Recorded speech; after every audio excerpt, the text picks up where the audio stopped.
Hello everyone, I'm Roshni Kumari. I'm a 100% Tyler in history subject. And I would like to say that CUET Mock site have helped me a lot during my preparations.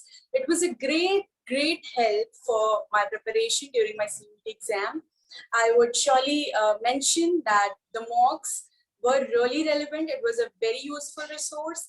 And in structure in which the questions were structured, it was very similar to the actual exam.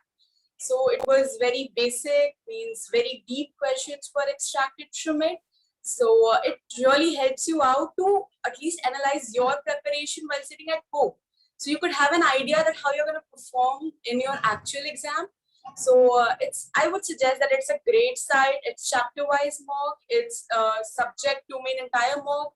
Everything was really useful for me. I would really say that it has a great hand in my success in my exams. CUET mock have literally contributed a lot to it. And I would really recommend 2024 CUET aspirants that go for it. Check it out. It's a great thing. It's a great resource. It would help you a lot. Its faculties are very nice. There is a lot of sessions arranged with the past year students. So yeah, you get to know, you have a lot of idea about the things. You get to know about their experiences. Faculties are helpful. Questions are great. And yeah, it's amazing. I would just say that. Thank you so very much.